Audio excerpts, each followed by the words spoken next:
Vamos a continuación a terminar nuestra serie ¿A quién le pertenece la tierra de Israel? Esta es la última parte y vamos en el Salmo 122, versículo 6. Antes de terminar esta serie, a ver por qué el Espíritu Santo nos pide o es un deber o responsabilidad de la iglesia pedir por la paz de Jerusalén y que sean prosperados todos los que le aman. ¿Qué sucederá si los palestinos logran establecer actualmente en la tierra de la Palestina o de Israel un Estado independiente y soberano palestino? Pregunta número 1. 2. Si se logra este objetivo de establecer un Estado como actualmente se pretende, ¿se podrán acabar las guerras y los actos terroristas con esta medida? ¿Habrá una paz finalmente entre los árabes y entre los judíos? ¿Es realmente la paz lo que están persiguiendo? ¿Podrán ambos pueblos, después de que a los palestinos se les permita vivir dentro del territorio de Israel, podrán ambos pueblos realmente vivir en paz? ¿Qué peligros estratégicos militares representan para Israel que se forme dentro de sus tierras un Estado palestino? ¿Serán estas medidas la mecha que, de acuerdo a la Biblia, vaya a encender la Tercera Guerra Mundial o la batalla que se conoce bíblicamente como la del Armagedón? Una de las realidades básicas del Medio Oriente actualmente es que Israel es la única nación democrática a su alrededor. Todas las naciones alrededor son absolutamente monarquías o dictaduras. Y es casi imposible establecer una democracia en esta zona geográfica del planeta donde por muchos años, repito, han prevalecido las monarquías y las dictaduras. Otra gran verdad es que la OLP, la Organización para la Liberación de la Palestina, que fundó en 1962 un hombre que ya murió llamado Yasser Arafat, estableció en sus estatutos, junto con más de 10 naciones árabes, que nunca descansarían hasta ver el exterminio de la nación de Israel. Con estos antecedentes vamos a tratar de pintar un cuadro breve y rápido. ¿Qué sucedería si se lograra establecer este Estado palestino, palestino dentro del territorio de Israel? La OLP actualmente, a la muerte de Yasser Arafat, quedó en manos de un hombre llamado Mahmoud Abbas, y él acaba de hacer un escrito donde dice que se les debe dar su independencia para que formen un Estado dentro del territorio de Israel. Recordemos algo importante: la población actual en el mundo de los palestinos está formada por dos comunidades: los que están dentro de la franja de Gaza y dentro del Banco Oriental, que son 1,5 millones de palestinos, y los otros que viven fuera de Israel en distintas naciones árabes con 2 millones de palestinos. O sea, son 3,5 millones de palestinos los que están tratando de introducirse, hacer sus casas y formar sus vidas dentro del territorio de Israel. Muchos políticos israelíes, entre ellos Netanyahu, Yitzhak Rabin antes de que lo mataran, Ariel Sharon actualmente, Ehud Barak, otro que fue también ministro de Israel, han contestado que este tipo, desde su punto de vista, y también Simón Pérez, que le dieron el Premio Nobel de la Paz, que este tipo de independencia puede ser viable y aún esencial, pero no como un Estado soberano, por las siguientes razones. En primer lugar, un Estado árabe con estas dimensiones pondría gravemente en peligro la seguridad del Estado de Israel, dado que desde 1948, desde el 15 de mayo del 48, que se independizaron como un Estado libre y soberano, los judíos han sido atacados continuamente por sus vecinos de alrededor. Nunca en ninguna guerra ellos han sido los agresores. Siempre han sido los agredidos. Los ataques terroristas continúan y sería una amenaza militar gravísima que se levantara un Estado palestino dentro del territorio de Israel, porque tendrían alrededor de Jerusalén toda la artillería, los tanques y la aviación de los árabes dentro de su territorio. Y en segundo lugar, Israel no cree, y políticamente y diplomáticamente no creen, que un Estado palestino sea realmente la meta de las naciones árabes. Existe la sospecha muy fuerte de que los líderes árabes tienen grandes agendas escondidas y están compitiendo entre ellos mismos por crear un Estado o un control que se conoce como pan árabe. Pero la realidad es que actualmente Israel tiene pocas opciones. La única nación desde 1948 que ha tratado de apoyar a Israel, defender a Israel y proteger a Israel ha sido los Estados Unidos de Norteamérica. Y no es coincidencia que durante los últimos 50 años los Estados Unidos de Norteamérica, la única nación que ha protegido a Israel, haya sido la nación más bendecida, la mejor vestida, la más grande políticamente, con las mejores calles, con los mejores comercios, con las mejores democracias, etcétera, etcétera. Y no es tampoco coincidencia que desde que comenzaron bajo el gobierno de Clinton a disminuir la ayuda a Israel, y actualmente el presidente Bush cree firmemente, él como un cristiano metodista, de que Israel ya no tiene parte en el mundo ni en el programa de Dios, y esto se llama la teología de el reemplazo. O sea que la iglesia ha reemplazado a los israelitas, que Dios terminó con ellos y que ya no hay ningún programa para ellos. Ya lo vimos que esto, ¿verdad?, es una herejía realmente, porque la Biblia enseña que Dios no ha acabado con la nación de Israel. Romanos 9, Romanos 10 y Romanos 11. Así pues, Israel se encuentra bajo una presión tremenda, y estamos viendo de qué forma Estados Unidos, no solamente con la demolición de sus torres gemelas en el ataque del 11 de septiembre del 2001, sino que actualmente con este huracán Katrina, que ha devastado totalmente, desapareció la ciudad de Nueva Orleans, de Biloxi, Luisiana, Mississippi y muchos puertos, donde pasa el 26% del petróleo que Estados Unidos usa, pasaba por la ciudad de Nueva Orleans, por el puerto de Nueva Orleans. Entonces, este petróleo que pasaba por Nueva Orleans y que suplía el 26% del petróleo de Estados Unidos, hizo que ahora Estados Unidos comenzara a abrir sus reservas, que tienen solamente una capacidad para 10 días.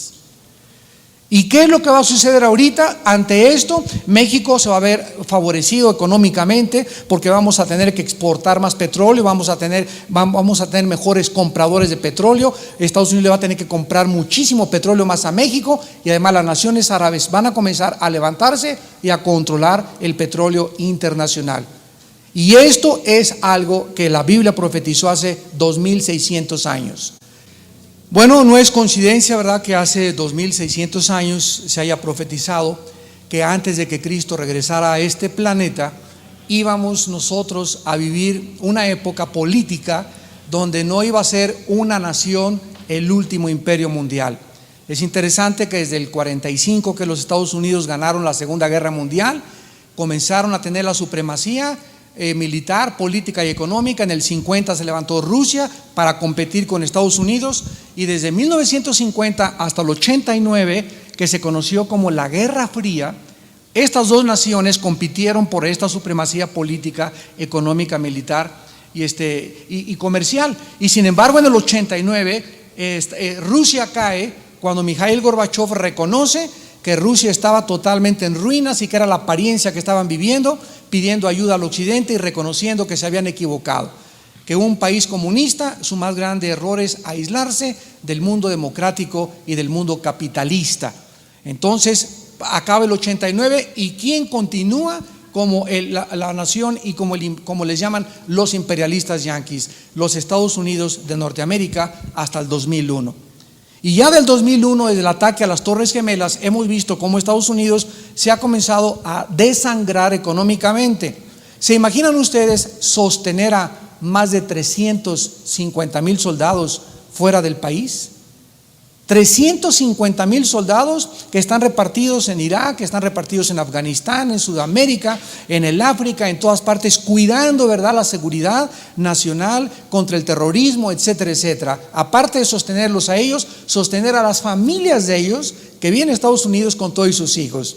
Y ahora viene esta devastación del puerto de Nueva Orleans, donde hay millones de personas que van a tener que vivir gracias a un subsidio federal.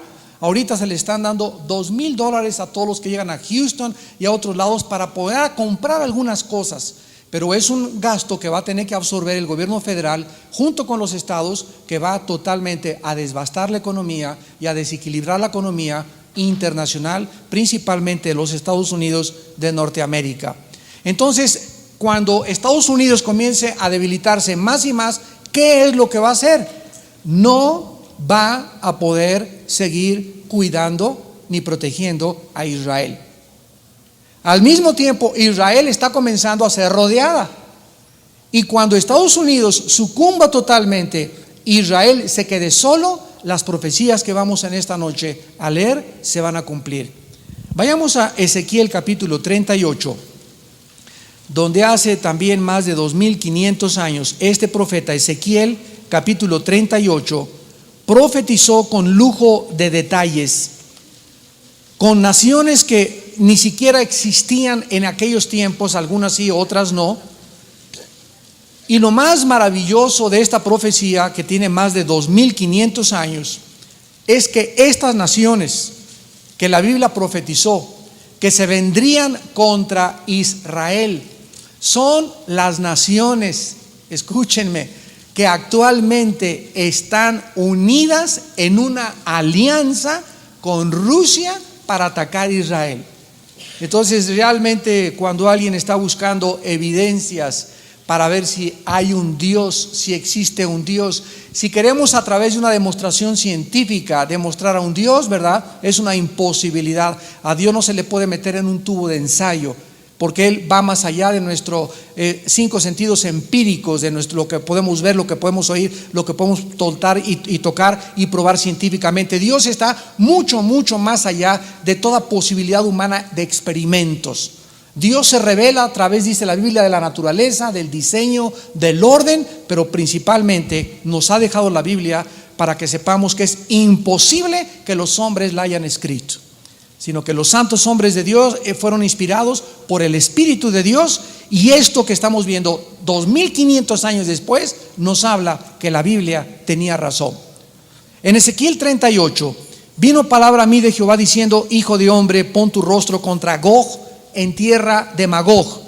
La palabra Gog, en primer lugar, es una palabra hebrea que significa líder, cabeza, principal o jefe.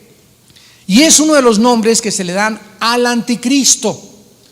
Y la palabra Magog es una palabra que describe una área geográfica donde los magogitas, que descendían de los escitas, conquistados después por los godos, comenzaron a poblar toda esa zona que está actualmente junto al mar Caspio, donde se encuentran repartidas las antiguas repúblicas de la Unión Soviéticas, la Unión de las Repúblicas Soviéticas, y fundaron el Imperio Romano. Ellos fueron los godos, que eran germanos, los que fundaron el Imperio Romano. Y actualmente en esta tierra de Magog se encuentran las repúblicas de Kazajistán, Kirguistán, Uzbekistán, Turkmenistán, Tadjikistán, Ucrania, que es la única que no es musulmana, y todas son musulmanas menos Ucrania, y todas junto al mar Caspio. Entonces, si tú tomas ahorita un mapa y ves arriba el mar Caspio, todo lo que era el sur de la antigua Unión de Repúblicas Socialistas Soviéticas, se encuentran todas estas actualmente repúblicas, que son las que se van a juntar los magogitas en la última invasión en contra de Israel. Pero no queda aquí la profecía, y dice más adelante en el versículo 5 y 6. Persia, que es actualmente Irán. La palabra de Persia se les cambió a Irán en 1935. Cus, que en Génesis 10 es el que desciende de los etíopes y todo lo que es la región actualmente del Sudán. Fut es lo que se conoce actualmente como Libia, donde su jefe sigue siendo Muammar Gaddafi. Gomer, versículo 6, que es Alemania, y la casa de Togarma, que es Turquía. Vemos pues que todo el sur de lo que era la antigua Rusia, todo lo que es el norte de África, todo lo que es actualmente y se conoce como la tierra de los germanos o de los alemanes, se van a unir para poder atacar y bajar en contra de Israel. Lean después en su casa todo el pasaje del capítulo 38 y 39 y van a ver ustedes con qué exactitud se profetiza que el ataque será contra el pueblo, versículo 12, recogido de entre las naciones, que se hace de ganado y que mora en la parte central de la tierra. Ahora vayamos al libro de Joel, capítulo 3. Joel capítulo 3. Y veamos que se vuelve a describir en este libro también la guerra final del mundo. Y vemos en Ezequiel 38 que la manzana de la discordia es Israel. En Ezequiel se nos vuelve a decir lo mismo, que la mecha que va a prender la última guerra de todas las naciones va a ser Israel. Dicen Joel capítulo 3, porque aquí en aquellos días y en aquel tiempo en que haré volver la cautividad de Judá y de Jerusalén, reuniré a todas las naciones y las haré descender al valle de Josafat. Allí entraré en juicio con ellas a causa de mi pueblo y de Israel, mi herencia, a quien ellas esparcieron entre las naciones. Y miren lo que dice aquí: y repartieron mi tierra. Esto que está actualmente sucediendo en Israel, que se está repartiendo su tierra y que están vendiendo su tierra a cambio de paz, a Dios, dice la Biblia, no le está agradando. Y dice a continuación: echaron suertes sobre mi pueblo. Y dice en Ezequiel 3 versículo 12 en adelante: despiértense las naciones y suban al valle de Josafat, porque allí me sentaré para juzgar a todas las naciones de alrededor. ¿Se acuerdan en Mateo 25? Donde dice la Biblia que cuando Cristo venga reunirá a las naciones y enviará a los ángeles para separar a las ovejas de los cabritos. ¿Dónde va a ser este juicio de todas las naciones? Allí en el valle Josafat, que también se conoce como el valle del Megido, donde va a ser la batalla del Armagedón. Dice el versículo 13: echad la hoz, porque la mies está madura.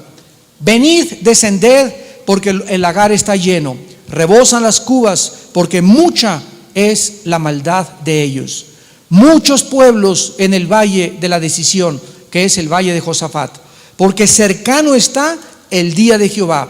Esta frase, el día de Jehová, se refiere al día de la ira de Dios, que comienza en Apocalipsis capítulo 9 con las trompetas. Y en el valle de la decisión, el sol y la luna se oscurecerán y las estrellas retraerán su resplandor. Y dice claramente que esto es, versículo 17, cuando conozcan que yo soy Jehová vuestro Dios, que habito en Sión, mi santo monte, y Jerusalén será santa, y extraños no pasarán más por ella. Y vamos ahora a Zacarías capítulo 12, donde este profeta hebreo nos vuelve otra vez, como todos fueron inspirados por el mismo Espíritu, todos de diferente forma opinan, hablan y exponen y nos expresan los pensamientos de Dios. Dice Zacarías capítulo 12, versículo 2: he aquí yo pongo a Jerusalén por copa que hará temblar a todos los pueblos de alrededor contra Judá, en el sitio contra Jerusalén. Jerusalén, de acuerdo a Dios, va a ser la razón para que todas las naciones tiemblen.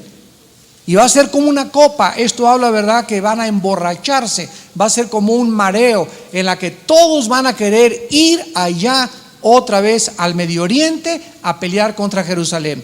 Hermanos en Cristo, damas y caballeros que nos visitan, es increíble que en la primera guerra del Golfo Pérsico, 1993, se hayan reunido 28 naciones bajo el liderazgo de Estados Unidos, cuando el papá del presidente que actualmente Bush era presidente, el señor Bush, reunió a 27 naciones y le ayudaron a Europa y la mayor parte de las naciones del mundo para impedir que Saddam Hussein entrara a la ciudad de Kuwait. Y ahí vimos que se juntó casi todo el ejército del mundo con la tecnología más elevada militarmente. Ahí se probaron en esa guerra del Golfo Pérsico lo que se conocen como las bombas inteligentes. ¿Sabían ustedes que en la Segunda Guerra Mundial, cuando un B-52, un avión bombardero antiguo, volaba y soltaba las bombas, el índice de error, hagan de cuenta que este era el blanco, aquí el púlpito, el índice de error que tenían era de 150 a 200 metros. O sea, era bien difícil que cayera la bomba exactamente en el punto. Caían a 100 metros, a 50, a 80 metros. En la guerra del Golfo Pérsico, el índice de error de una bomba que caía era de 1 centímetro. Y no solamente eso, sino que los portaaviones en la guerra del Golfo Pérsico, desde el Golfo Pérsico, comenzaron a lanzar misiles que se llaman Tomahawk. Y estos misiles inteligentes tienen una computadora en la mera cabeza, y si el misil va volando y se encuentra una montaña y la montaña no es el objetivo del misil, el misil hace esto: se levanta, rodea la montaña y sigue hasta que da en su objetivo.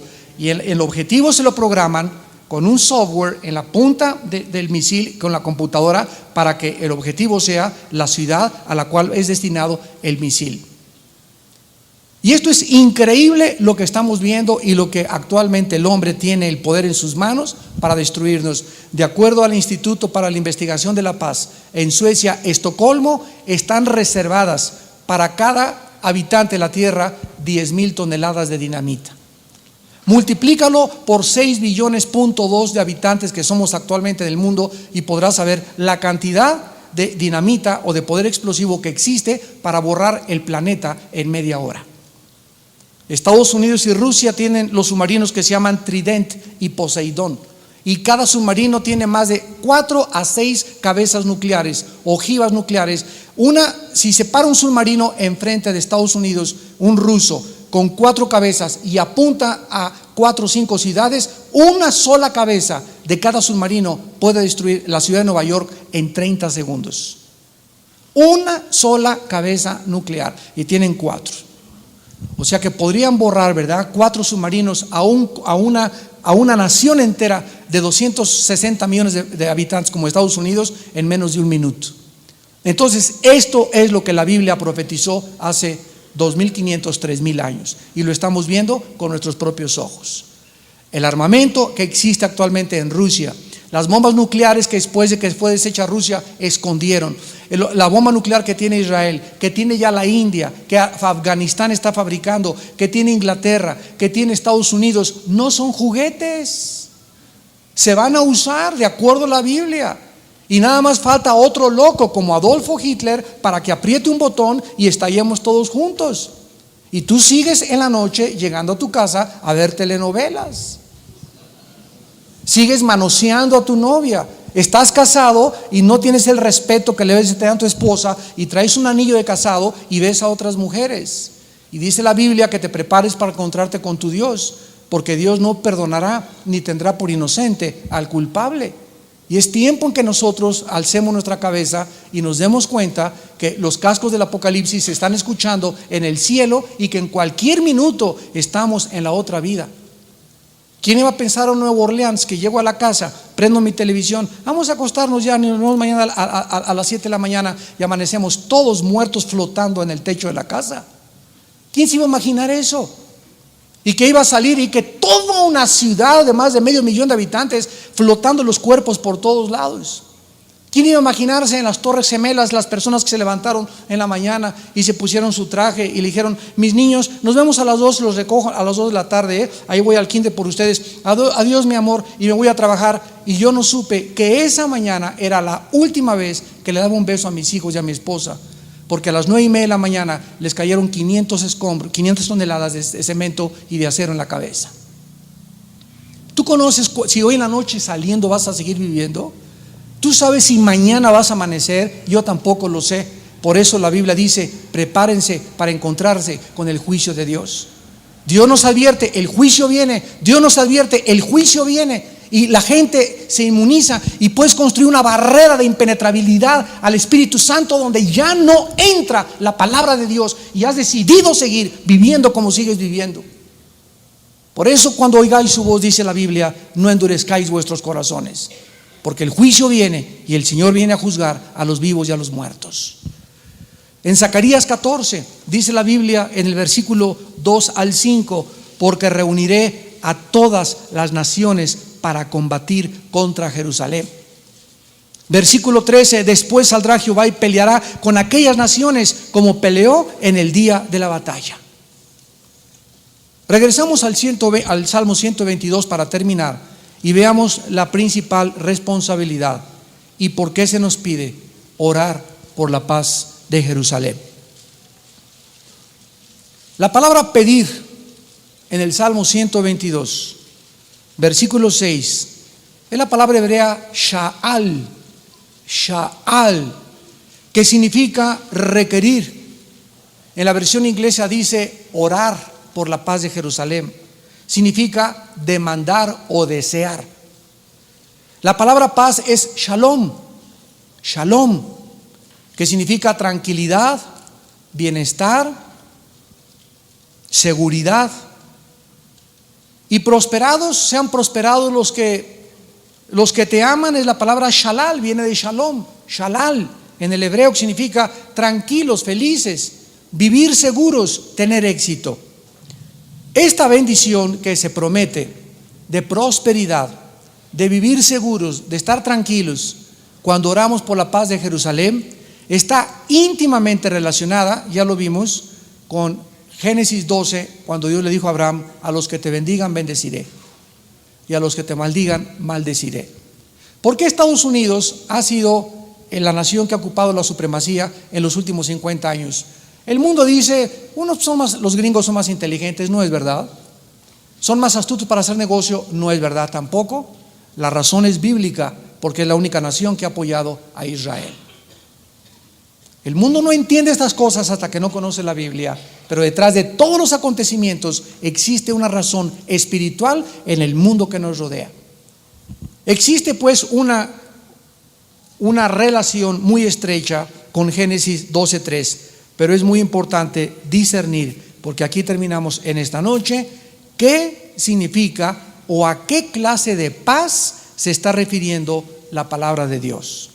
Cuando dice orar por la paz de Jerusalén, ¿está hablando del triunfo militar de los israelitas? ¿O será que debemos orar porque el dominio político de Israel pueda sobrepasar al dominio político de los árabes? ¿Significa que debemos orar para que la mezquita de Omar o la cúpula de la roca sea reemplazada por el templo judío? ¿O simplemente debemos orar por la prominencia internacional de Israel y sus relaciones políticas y diplomáticas con sus vecinos en el Medio Oriente? De ninguna manera. La respuesta a todas estas interrogantes es no. La paz de la cual está hablando no es de la paz exterior, sino la paz interior, no la política ni tampoco la diplomática. Está hablando de la paz espiritual. Vamos a explicar esto. El énfasis aquí es que oremos porque los judíos tengan paz dentro de sus corazones. Esta es la razón por la cual se nos manda pedir, no por la paz de una ciudad, sino las preocupaciones de David en este salmo, en el contexto, ¿verdad? Era la paz espiritual que proviene de tener una relación adecuada con Dios. ¿Por qué los judíos no pueden tener paz con los árabes? Simple y sencillamente, y si nos escuchan nuestros amigos judíos, lo pueden entender. Tu paz con ellos no es porque quieran tierras, tu paz con ellos no es por cosas políticas. La paz que tú necesitas tener con los árabes es cuando los judíos reconozcan al Mesías, tendrán paz con Dios. Y cuando los caminos del hombre son agradables a Dios, Él nos hace estar en paz con nuestros enemigos. No será la paz posible en Israel hasta que los judíos reconozcan al Mesías y hagan la paz con Dios. No se puede hacer la paz con Dios más que a través de Yeshua Mashiach, de Jesucristo el Mesías.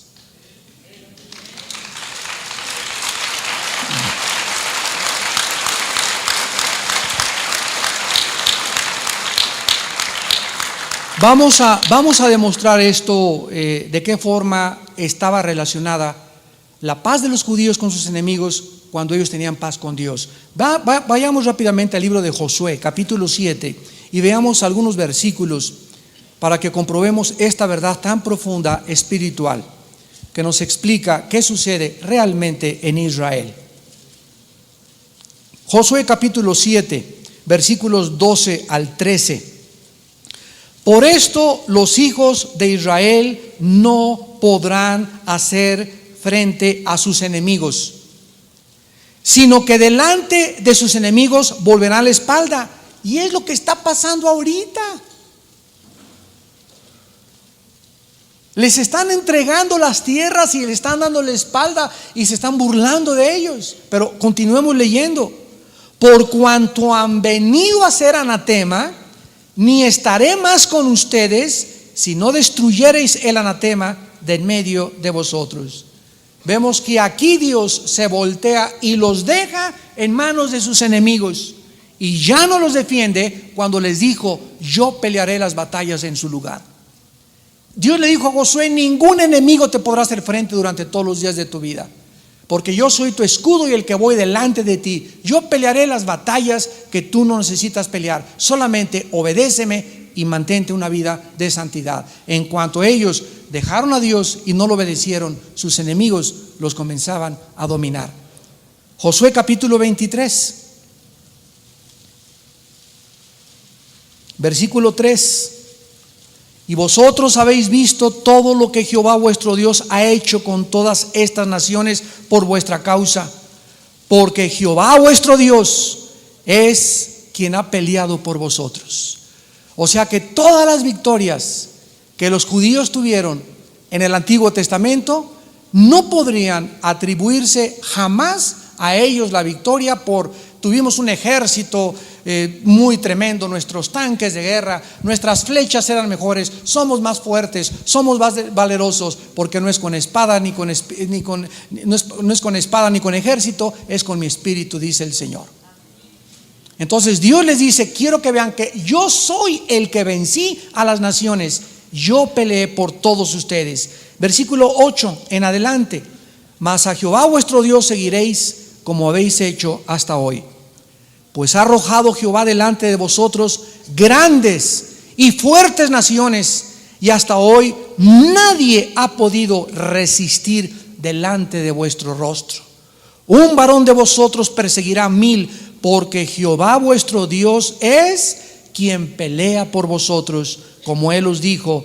Guardad pues con diligencia vuestras almas, para que améis a Jehová vuestro Dios, porque si os apartareis y os uniereis a los que han quedado de estas naciones, y si concertareis con ellas matrimonios, mezclándoos con ellas y ellas con vosotros, sabed que Jehová vuestro Dios no arrojará más a las naciones de delante de vosotros. O sea, Dios nos dice lo mismo en el Nuevo Testamento, 2 Corintios 6, 14 y 15. No te unas, no te cases con un muchacho, con una muchacha que no sea cristiana, porque en el momento que lo haces y dices: se va a convertir ya que estemos casados, en el momento que lo haces, Dios te abandona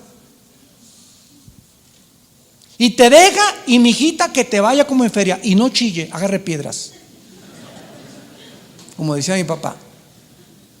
Ay, Señor, pero ¿por qué no lo impediste? Porque Dios respeta tu voluntad y te lo dijo a través del pastor, te lo dijo en el estudio, pero tú te encaprichaste en hacer eso. Y estás sufriendo y pasando un infierno en tu matrimonio porque no tuviste la paciencia de esperar ni creer y confiar en las promesas de Dios, que Él tenía algo mucho mejor para tu vida. Pero todos los jóvenes están expuestos al tormento, a la filosofía, y están agredidos continuamente en la escuela. Ay, sí, no me digas que eres una santa, y ya pareces virgen, y pareces San Juan Inés de la Cruz, y pareces monje, y pareces religiosa. Diviértete, y diario, todos ustedes tienen amigos de esta categoría que están continuamente atornillándoles, tratando de meterles programas en las mentes para que actúen conforme con ellos. ¿Quién va a ganar? Es la pregunta. ¿Quién va a vencer? ¿Vas a poder triunfar contra esas tentaciones? ¿O vas a dejar de andar con esa muchacha y con ese muchacho que filosófica y moralmente está poniendo en tu vida programas, softwares para que tú pienses como ellos piensen? Hace 3 días le mandé una carta a un maestro que mandó una carta al periódico muy famoso en México diciendo, y esta persona es político muy encumbrado en México: yo recomiendo que no se lea la Biblia en las escuelas, y que no permitan que ya ni siquiera haya, en el laicismo que existe en la educación mexicana, que ni permitan las escuelas católicas que no se lea la Biblia. Y le mandé una carta diciendo: muy bien, usted está tratando de sacar algo, y quiero preguntarle, ¿qué va a poner en lugar de la Biblia? No puede quedar un vacío. Si se saca algo, se tiene que meter otra cosa. ¿Qué entonces se les va a enseñar? Pues que cada que piense lo que quiere. No puede haber un vacío moral. No puede haber un vacío moral. No somos seres, ¿verdad?, impersonalizados, que flotamos en la atmósfera y que no tenemos ningún programa para pensar. Si no hay moral, no hay absolutamente nada.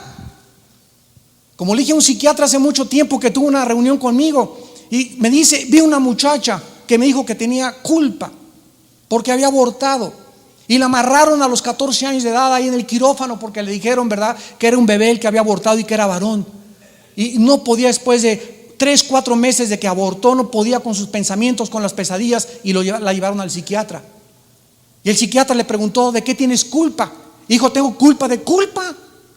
¿Pero de qué? Le dijo el psiquiatra: culpa de culpa. Y el psiquiatra le dijo: pues mira, muchacha, pues vete a un viaje al Caribe, toma un yate, ¿verdad?, diviértete un poco y con el tiempo se te quitará. Esa es la solución que los psiquiatras le pueden dar, a excepción de las pastillas tranquilizantes. Pero si esa muchacha viene con nosotros y nos dice: tengo culpa, le voy a decir: ¿culpa de qué? Si me dice culpa de culpa, le voy a contestar igual: no te puedo ayudar. Pero si me dice: tengo culpa de pecado, hay una cruz. ¿Cómo que culpa de culpa? Tenemos que reconocer que la culpa que tenemos es de nuestros pecados. Y cuando confesamos y reconocemos esa culpa, nos damos cuenta que hay una cruz donde Dios nos amó y nos dice que nos puede perdonar.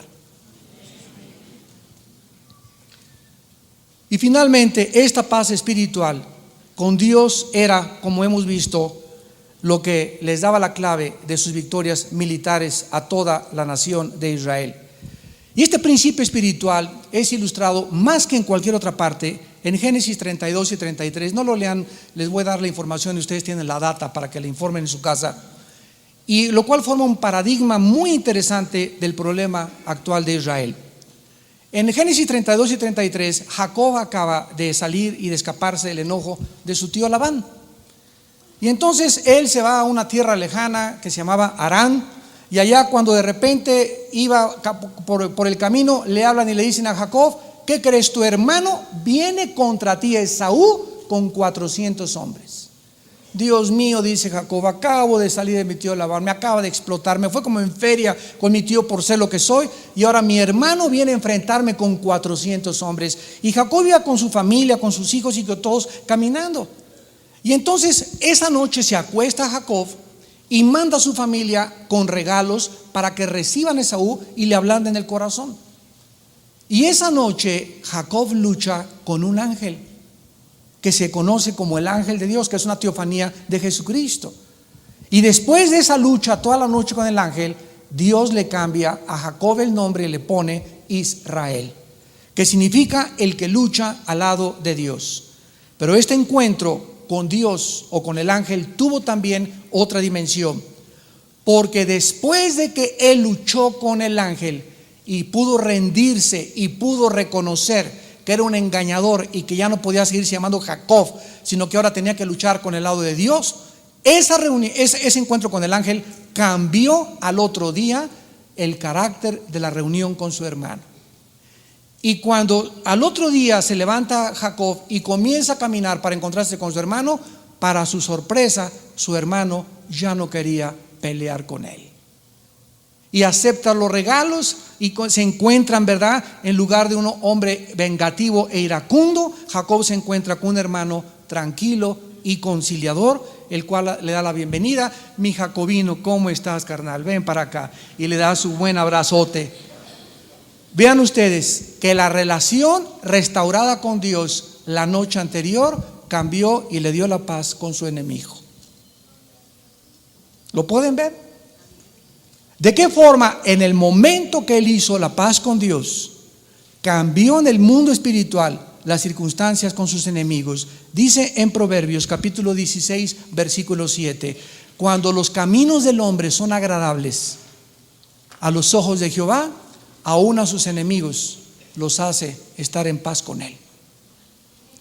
Entonces es increíble que nosotros podemos enfrentar la vida y enfrentar gigantes y enfrentar enemigos mientras tengamos la paz con Dios.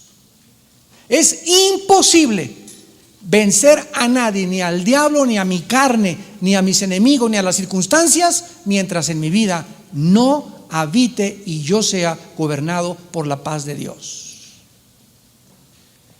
La necesidad más profunda, escúchenme amigos judíos, la necesidad más profunda actualmente de Israel no es económica, no es política, no es militar, sino que ellos están continuando y resistiendo y siguen ellos como Jacob luchando contra Dios. Y hasta que Dios los descoyunte como los descoyuntó a Jacob, ellos podrán entonces reconocer al Mesías como el Salvador.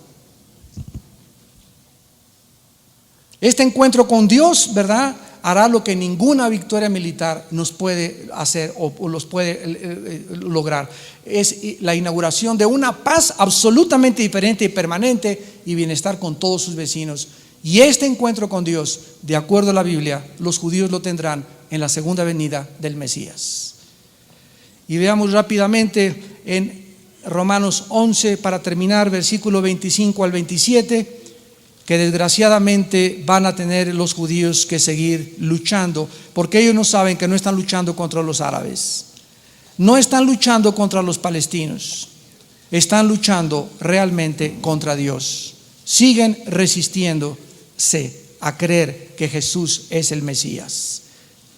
Dice la Biblia en Romanos 11 versículo 25: luego, porque no quiero, hermanos, que ignoren este misterio, para que no sean arrogantes en cuanto a ustedes mismos, que ha acontecido a Israel endurecimiento en parte, hasta que haya entrado la plenitud de los gentiles, y luego todo Israel será salvo, como está escrito en Isaías 59:20: vendrá de Sión el libertador, que apartará de Jacob la impiedad, y este será mi pacto con ellos cuando yo quite sus pecados.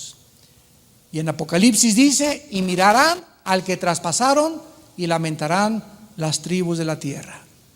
Y en ese momento, cuando hagan la paz con Dios, entonces podrán ellos comenzar a vivir en paz en su tierra. ¿A quién le pertenece la tierra de Israel? Le pertenece a Dios. Dios ama a los judíos actualmente y Dios ama a los palestinos también mucho. Y Dios ama a los árabes y a los sirios y a los iraníes, y Dios ama a todas las naciones y a todos los seres humanos, porque no hay acepción de personas para Él. Ahorita los judíos, por haber rechazado y crucificado al Mesías, aunque estuvimos nosotros involucrados porque el pecado fue lo que lo crucificó, ellos físicamente, nosotros espiritualmente, Dios, ellos al fallar con su pacto, Dios los ha dejado. Y como dijimos, están en una banca esperando volver a ser usados para el partido final del mundial.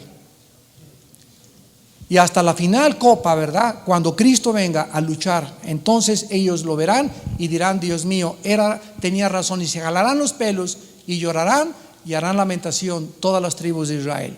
Y dirán: aquel es realmente el que dijo hace 2000 años: Jerusalén, Jerusalén, que matas a los profetas y que rechazas a todos los que yo te envié. Pero en verdad te digo que no has conocido el tiempo de tu visitación y no me reconocerás hasta que digas: bendito el que viene en el nombre del Señor. Oremos. Baruch Hashem Adonai Elohim. Bendito sea Dios, el Eterno y el Señor de señores. Te damos gracias, eterno Dios, altísimo Señor de los cielos y de la tierra, creador del universo, por habernos concedido la revelación del conocimiento de tu voluntad, por habernos revelado a tu Hijo en nuestros corazones y por habernos hechos comprender que solo en ti puede nuestra alma reposar en paz. Porque justificados por la fe, tenemos paz para con Dios por medio de nuestro Señor Jesucristo. La paz no puede existir si antes no se cumple la justicia, porque la paz es un fruto de la justicia. Y hasta que la justicia de Dios se cumplió en una cruz, al Dios castigar a su Hijo en nuestro lugar, una vez que la justicia divina fue satisfecha con la muerte de su Hijo, Dios tiene una base judicial ahora para ofrecernos a nosotros su paz. La paz pues que ahora disfrutamos como hijos e hijas de Él, le costó la vida a su Hijo Jesucristo.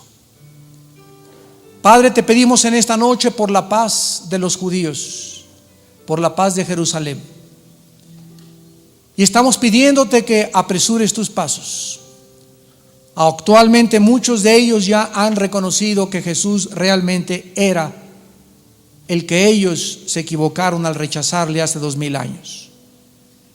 Y oramos por todos nuestros hermanos en el mundo de cualquier nacionalidad. Oramos, Padre, por la nación de Israel. Oramos, Padre, por el pueblo palestino, que siguen pidiendo un territorio y que siguen siendo impulsados a creer, por no conocerte a ti, que la tierra es donde podrán tener descanso.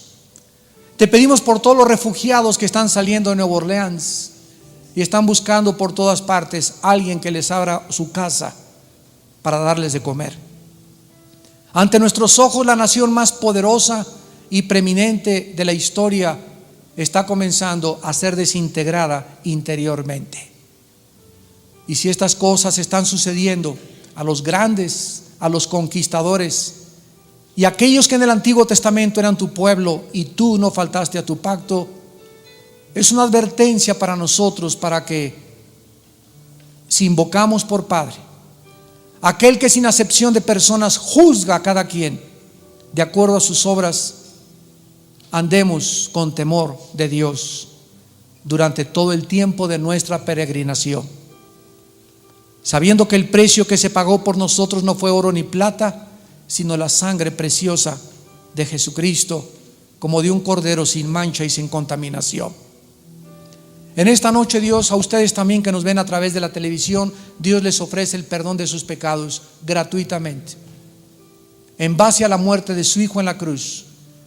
Y tú en esta noche que has oído su voz, ya no te endurezcas.